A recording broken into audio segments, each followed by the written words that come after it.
wal ifadata wal istifadata wal hitha ala tamasuki bi kitabillahi wa sunnati rasulillah sallallahu alaihi wasallam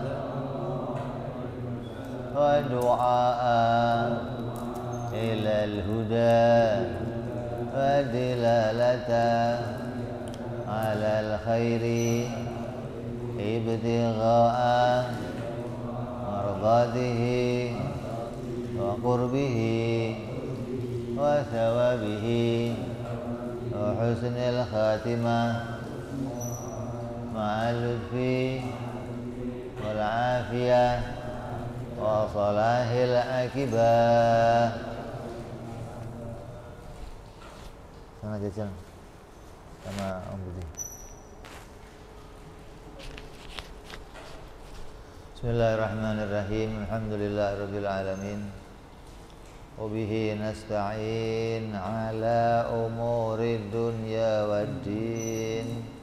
Wassalatu wassalamu ala rasulillah Sayyidina wa habibina wa syafi'ina wa maulana Muhammadin sallallahu alaihi wa ala alihi wa sahbihi ajma'in. Amma ba'du. Wa la musanniful kitab Hadratu Syekh Sa'id bin Armiyah rahimahullah wa ghafara lahu wa liwalidayhi wa nafa'ana bihi fid darain.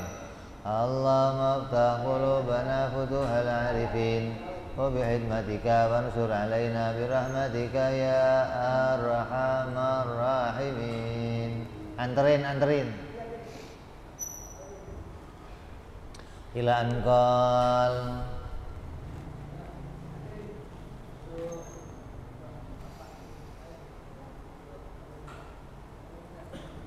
kemarin sudah kita bicarakan dalil sifat sidik. Kemarin apa dalilnya? Oh, kalau tanya malaikat digebukin dulu loh, mau buka buku segala, kayak nyontek aja kerjaannya. Apa dalilnya?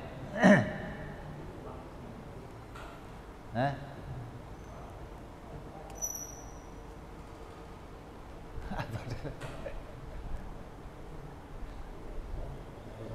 Ini buku ini harusnya jadi teman tidur kamu, bukan teman dibawa begini, bukan.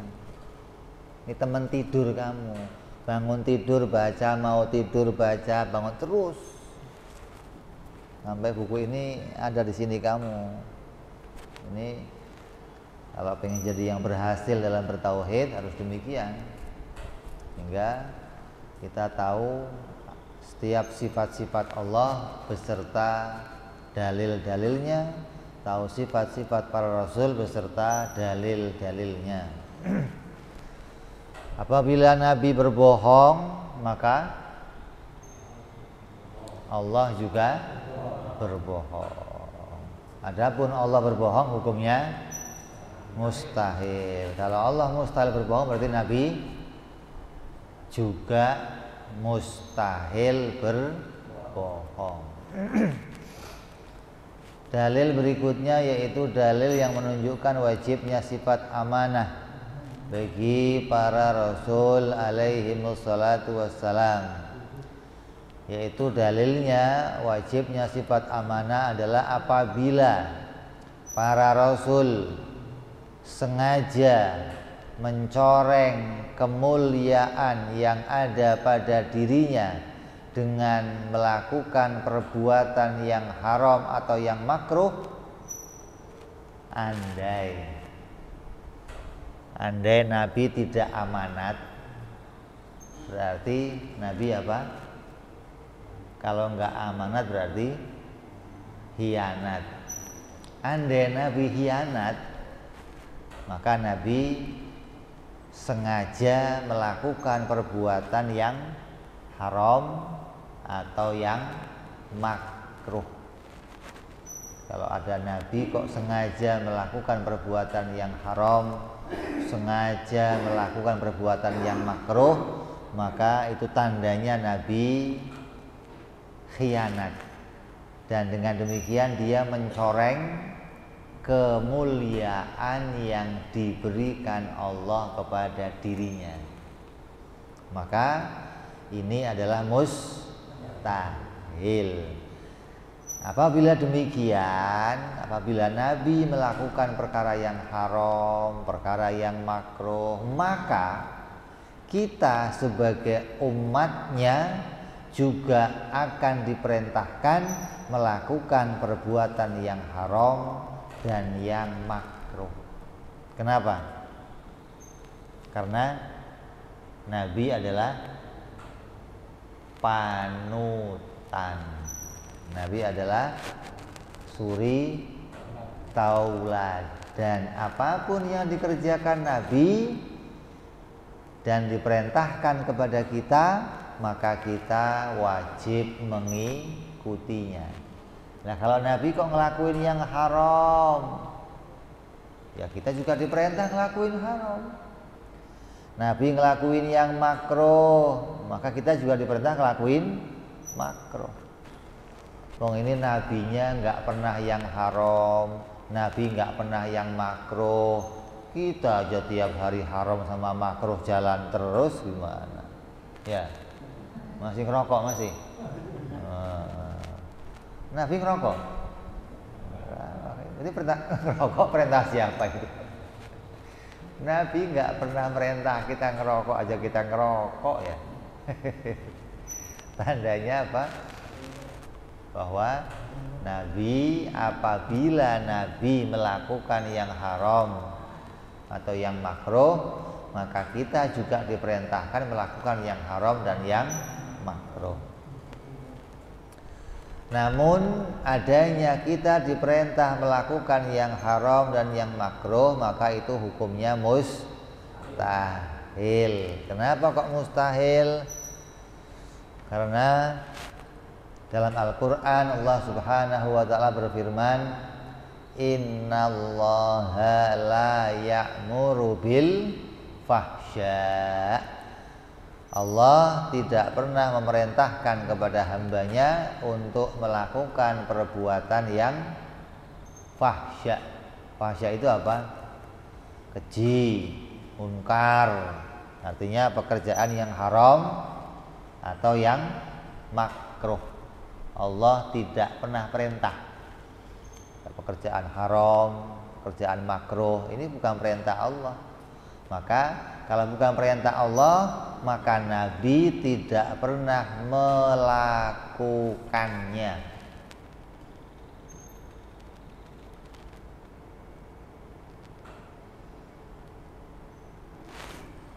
Karena Nabi adalah orang-orang yang dijaga oleh Allah. Maka Allah dengan penjagaannya menjaga Nabi dari melakukan perbuatan yang haram dan yang makruh. Ini dalil namanya. Apa buktinya kalau Nabi itu selalu amanat terus? Apa buktinya Nabi itu pekerjaannya nggak keluar dari wajib sunnah, wajib sunnah, bolak-balik itu aja. Habis wajib, wajib lagi, atau habis wajib sunnah, terus bolak-balik wajib sunnah. Apa buktinya? Kalau orang tidak melakukan yang wajib dan yang sunnah, maka dia akan bergeser melakukan yang haram atau yang makruh. Lah kalau Nabi ngerjain itu, maka kita juga diperintah melakukan yang haram dan yang makruh. Tapi itu enggak terjadi. Apalagi para sahabat. Kadang para wali-walinya, para orang-orang soleh juga tidak pernah melakukan yang haram dan yang makruh. Apalagi nabinya. Para wali-wali itu banyak yang mereka itu menjaga diri mereka dari melakukan yang haram dan yang makruh. Maka ini jadi bukti bahwa para nabi itu dijaga oleh Allah, mendapat penjagaan dari Allah. Kenapa dijaga oleh Allah? Karena mereka suri tauladan, mereka panutan, maka Allah senantiasa menjaga mereka agar mereka selalu menjadi contoh baik untuk umat manusia. Nah, tapi Nabi pernah ngelakuin yang haram dan yang makruh? Tidak pernah begitu. Kalaupun tampak, kalaupun nampak sepertinya mereka melakukan yang haram dan yang makruh, maka pekerjaan itu adalah menjelaskan hukum. Maka bagi mereka menjelaskan hukum itu adalah pekerjaan yang wajib. Menjelaskan hukum bagi para nabi hukumnya wajib. Nabi wajib menjelaskan kalau orang yang kencing berdiri hukumnya makruh, wajib dijelaskan oleh Nabi. Nabi wajib menjelaskan orang yang wudhu sekali-sekali hukumnya makruh. Nabi wajib menjelaskan kalau makan makanan yang di mulut bau hukumnya makruh. Ini wajib dijelaskan. Nabi wajib menjelaskan bagaimana kalau orang lupa di dalam sholat, lupa sebuah bacaan, lupa sebuah gerakan. Apa solusinya? Nabi harus menjelaskannya. Maka sebagai penjelasan itu, apabila nampak pada diri mereka melakukan yang haram atau yang makruh, maka itu sebagai penjelasan hukum. Dan penjelasan hukum bagi mereka hukumnya adalah wajib. Andai Nabi nggak menjelaskan, maka kita nggak ngerti kencing berdiri itu hukumnya apa, kencing duduk hukumnya apa. Ini yang sudah kita bicarakan yang lalu, bahwa Nabi pernah sekali kencing berdiri. Apa faedahnya? Menjelaskan hukum, karena orang tahu bahwa oh, kencing berdiri itu hukumnya makruh, kencing jongkok hukumnya sunnah. Kalau Nabi nggak pernah berdiri sama sekali ketika kencing, maka kencing duduk, kencing jongkok hukumnya wajib. Jadi bentuk pekerjaan Nabi yang rupanya seakan-akan melakukan yang haram atau yang makruh, maka harus kita pahami apapun perbuatan itu, maka perbuatan itu adalah menjelaskan suatu hukum, bukan semata-mata karena Nabi sengaja melakukannya, bukan semata-mata di hatinya Nabi ada sifat yang jelek, bukan semata-mata ada niat untuk menjauh dari Allah Subhanahu wa ta'ala. Nabi itu nggak pernah sekalipun punya perbuatan yang perbuatannya itu menjauhkan dirinya dari Allah Subhanahu wa ta'ala. Karena pekerjaan dosa itu, yang namanya dosa itu apa? Dosa itu satu perbuatan, satu pekerjaan yang menjauhkan kita dari Allah, menjauhkan hati kita dari mendekat kepada Allah. Satu dosa tambah menjauhkan kita. Satu dosa ada titik hitam di hati kita. Dua dosa tambah jauh, dua titik hitam, terus begitu. Hingga orang yang senantiasa berbuat dosa, di hatinya penuh dengan titik hitam. Ketika sudah penuh dengan titik hitam, maka cahaya akan sulit masuk ke dalamnya, hingga dia akan terhalang mendapatkan hidayah dari Allah, terhalang mendapatkan taufik dari Allah, karena di hatinya penuh dengan titik hitam. Dia dijauhkan dari Allah sedikit demi sedikit. Jadi jangan dianggap remeh. Oh, nggak apa-apa, makruh inilah. Kita sering kan begitu kan ya. Cuman makruh nggak apa-apa, kalau haram nah itu kita tinggalkan, kalau makruh nggak apa-apa. Ini nggak apa-apa, ini yang kadang papa juga. Artinya sesuatu yang kemudian sedikit demi sedikit kita menganggap bahwa larangan-larangan itu adalah larangan yang biasa-biasa saja.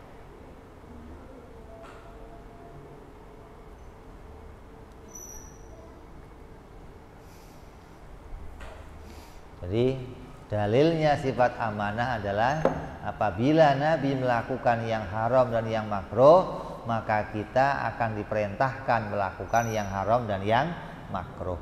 Tapi diperintahkannya kita melakukan yang haram dan yang makruh itu hukumnya mustahil. Kenapa mustahil? Allah berfirman, innallaha la ya'muru bil fahsya'i wal munkar. Allah tidak pernah perintah perkara yang haram dan perkara yang makruh. Ini dalil. Maka kalau begitu para nabi juga mustahil melakukan perkara yang haram dan yang makruh. Kenapa? Cepat dong, ambil lagi. Ambil lagi makanannya. Dimakan di luar makanannya sana. Makan di luar ya, jangan di sini ya.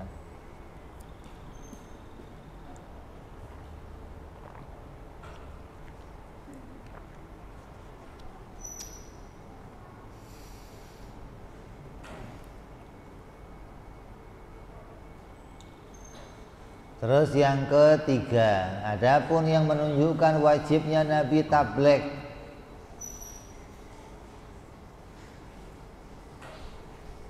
pada diri para Rasul alaihi wassalam adalah mustahilnya Nabi menyembunyikan ilmu pengetahuan. Mustahil para Nabi menyembunyikan berita dari Allah. Apabila para Nabi menyembunyikan berita yang diperintahkan oleh Allah untuk disampaikan kepada umatnya, maka kita sebagai umatnya akan diperintahkan juga untuk menyembunyikan ilmu yang manfaat. Nabi diberi berita oleh Allah, maka berita itu disimpan oleh Nabi. Tidak semuanya disampaikan, padahal Allah perintah untuk menyampaikannya, tapi Nabi menyimpannya. Berarti Nabi menyimpan ilmu yang bermanfaat. Nabi menyimpan berita yang penting. Nabi menyimpan sesuatu yang akan sampai menjadi terhalangnya umat untuk mendapatkan kemanfaatan. Apabila begitu, maka nanti sifat menyimpan itu akan turun kepada kita. Karena Nabi adalah panutan kita.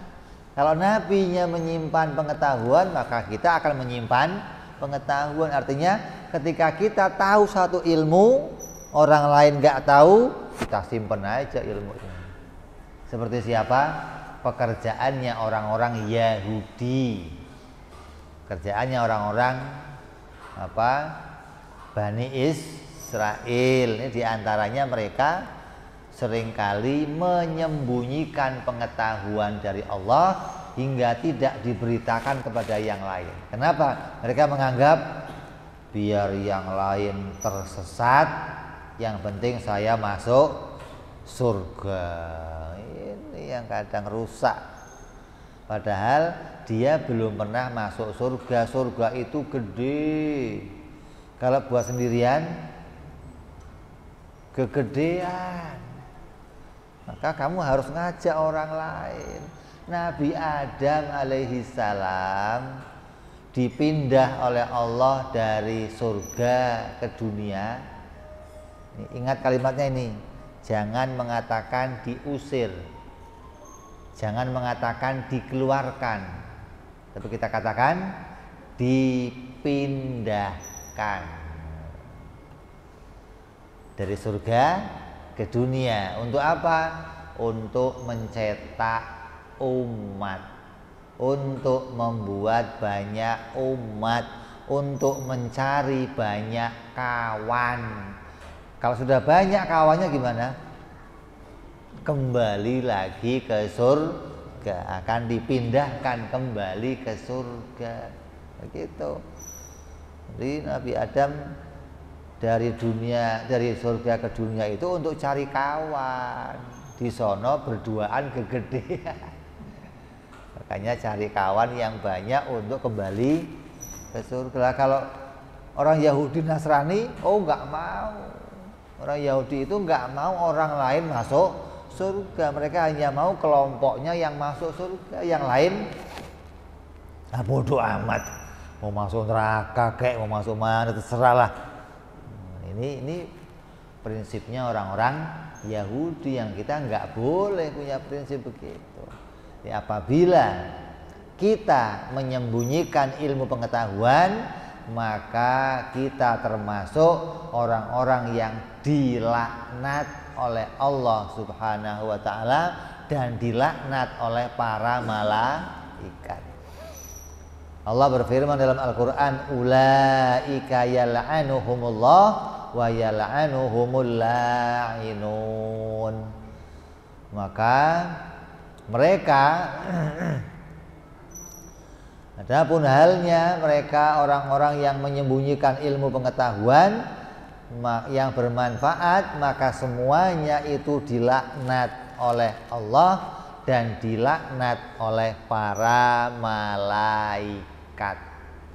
Di malaikat melaknat mereka, para hewan-hewan melaknat mereka, para tumbuh-tumbuhan melaknat mereka. Ini laknat yang berat untuk orang-orang yang menyembunyikan ilmu pengetahuan. Artinya ketika orang lain membutuhkan ilmu tersebut, mereka dalam kesesatan, ada seseorang yang tahu ilmu tersebut, dia diem saja. Nabi dapat wahyu, tengah-tengah masyarakat dalam kebodohan, masyarakat dalam kesesatan, dalam kemaksiatan, Nabi diem saja, biarin amat. Maka kemaksiatan itu nanti tidak akan ditanggung sendiri oleh mereka, tapi orang alim-alim itu akan diseret oleh Allah, juga ikut tanggung jawab atas kesesatan mereka. Maka maksud ini adalah orang-orang alim juga dilaknat oleh Allah, dilaknat oleh para malaikat. Kenapa? Karena mereka menyebabkan banyak orang melakukan kemaksiatan, melakukan dosa. Sama halnya juga seorang suami membiarkan istrinya bodoh, membiarkan istrinya kerjanya keluyuran aja, mall satu pindah mall lain, arisan satu pindah arisan lain, dibiarkan tanpa ditegur, tanpa diberikan ilmu pengetahuan, maka ini nanti ketika sang istri itu akan dimasukkan neraka, maka sang suami juga akan ditarik ikut masuk neraka. Anak kita begitu, kita punya anak kita dalam kebodohan, kita diem saja, yang penting kasih HP, kasih laptop, kasih motor, kasih mobil, tiket luar negeri, kerjanya jalan ngukur berapa kilometer, sampai akhirnya kehilangan pengetahuan, dalam kesesatan, melakukan kemaksiatan. kemaksiatan, maka ketika nanti dia akan dituntut, dia akan menyeret orang tuanya, akan dikatakan, saya nggak pernah diajarkan ilmu pengetahuan ya Allah. Artinya pengetahuan itu disimpan oleh mereka. Ulama yang menyimpan, orang tua yang menyimpan, siapa saja yang menyimpan, maka mereka dilaknat oleh Allah dan dilaknat oleh para malaikat. Hati-hati nih. Jadi kita harus selalu peduli apabila ada orang yang melakukan kesalahan, kita ingatkan. Jangan diem saja. Ada orang wudhu di sebelah kamu, cara wudhunya salah, kamu harus ingatkan, tapi dengan cara yang baik, dengan cara yang benar. Ada orang sholatnya salah, kamu harus ingatkan dengan cara yang baik. Sayyidina Hasan dan Sayyidina Husain. Sayyidina Hasan itu kakak, Sayyidina Husain adalah adik. Suatu hari ketika mereka mau sholat, mereka berwudu, mereka lihat orang tua cara wudunya salah. Maka kemudian Sayyidina Husain bersekongkol dengan kakaknya Sayyidina Hasan untuk pura-pura melakukan kesalahan yang sama seperti orang tua itu. Di samping orang tua tersebut, maka kemudian Sayyidina Hasan mengingatkan Sayyidina Husain, enggak begitu cara wudhunya, begini. Orang tuanya ngeliatin aja, oh begitu caranya. Dapat ilmu dia. Tapi kalau kamu tegur, Pak, enggak begitu. Anak kecil lu. Kadang orang tua juga kadang punya gengsi juga. Diingatkan udah tahu salah masih gengsi, padahal memang salah, hanya gara-gara yang mengingatkan anak kecil. Maka kita harus pakai cara gitu loh. Ada orang kok cara sholatnya salah, maka kamu harus dengan kawan kamu pakai cara begitu. Cara yang dia salah kamu praktekkan dan kawan kamu ngingetin, enggak begitu cara sholatnya. Hingga orang itu akan, oh enggak begitu, oh begini caranya. Ini agar ilmu itu sampai kepada orang lain, karena tidak boleh kita menyembunyikan ilmu pengetahuan. Makanya kalau ulama itu sudah mau ngajar, ulama sudah menyampaikan pengetahuan di kampungnya, dan di kampung itu masih banyak orang yang nggak tahu, maka ulama tersebut sudah menggugurkan kewajiban. Kenapa? Karena dia sudah membuka praktek, dia sudah membuka kesempatan agar orang lain mau mengajar, mau ngaji kepada dia. Makanya kata ulama-ulama, kata Al-Habib Abdullah bin Al-Haddad radhiyallahu an, bahwa nanti akhir zaman itu orang-orang itu akan sedikit demi sedikit meninggalkan ulama. Mereka akan malas datang ke majelis taklim, mereka akan malas menuntut ilmu. Maka dulu ulama itu kerjanya di rumah, santri yang mendatangi mereka. Ibaratnya gayung nyamperin sumur, ya.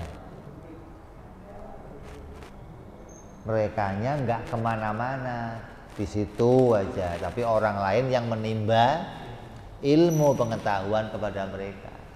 Nanti ketika orang-orang itu sudah nggak mau menimba ilmu, bagaimana jalan keluarnya?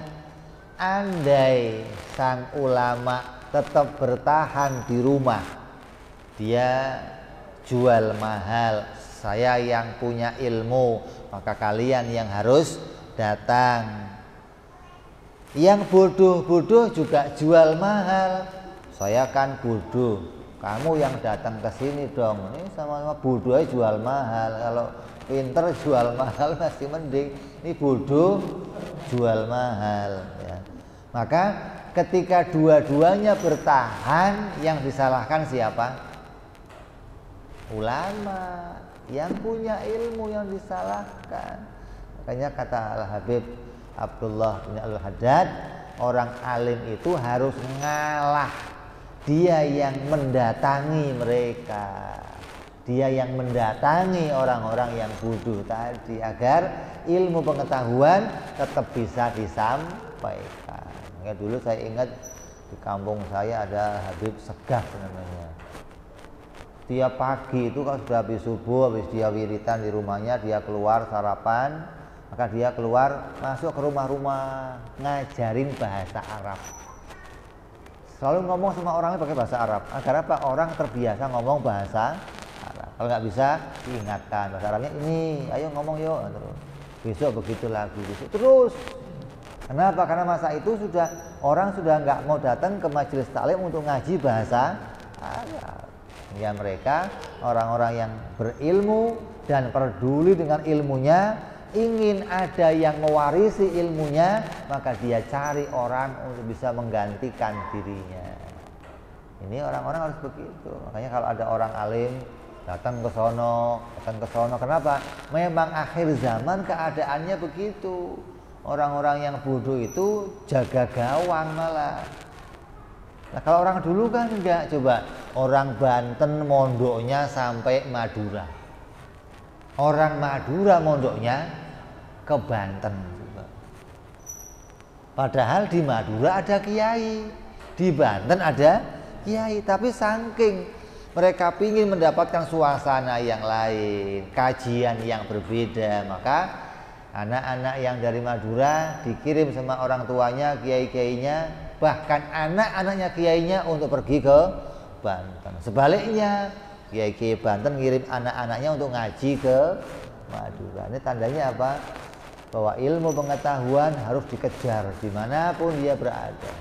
Apalagi zaman-zaman Imam Syafi'i, zaman imam kita, kemana saja ada ilmu mereka datang.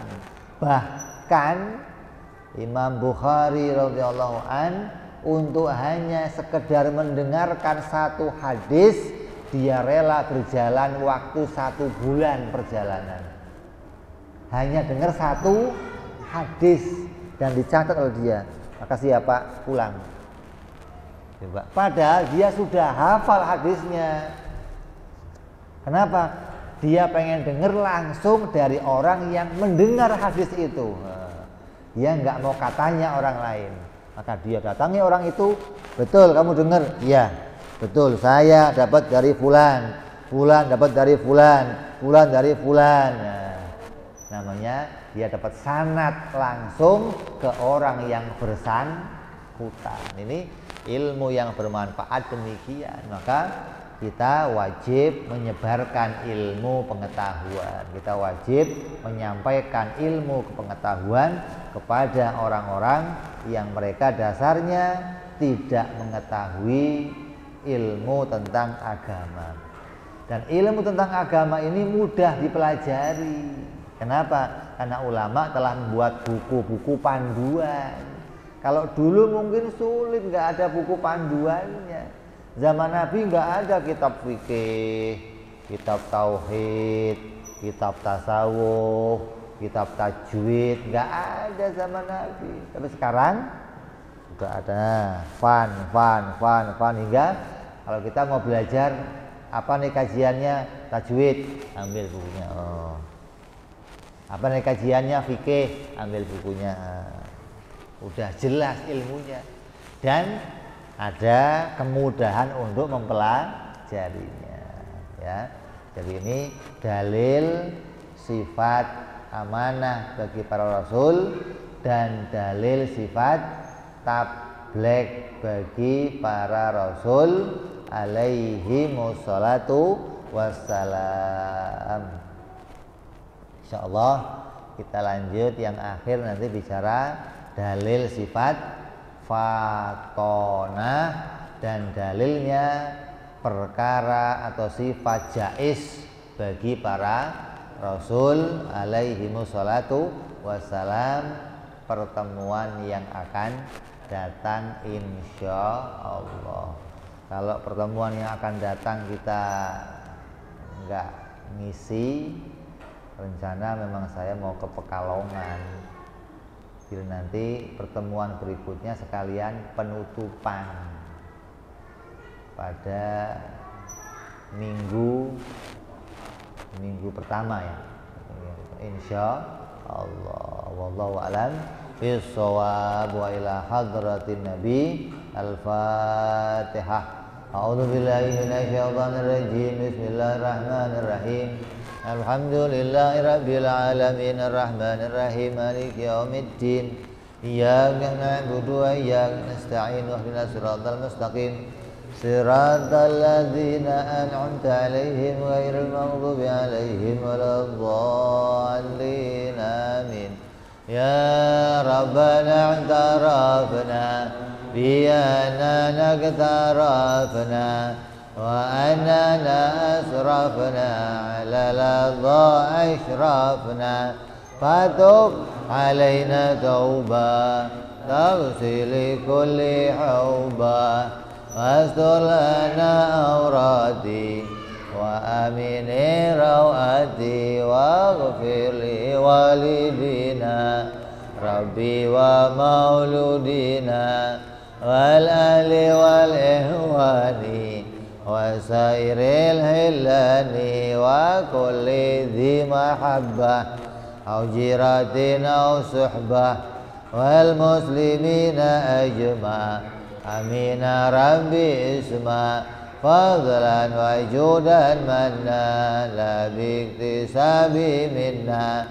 بالمصطفى رسولي نضى بكل سولي صلى وسلم ربي عليه عند الحبي وآله وصحبه عدد تحصي صحبي والحمد للإله في البدء والتناهي سبحان ربك رب العزة عما يصفون سلام على المرسلين والحمد لله رب العالمين. Assalamualaikum warahmatullahi wabarakatuh.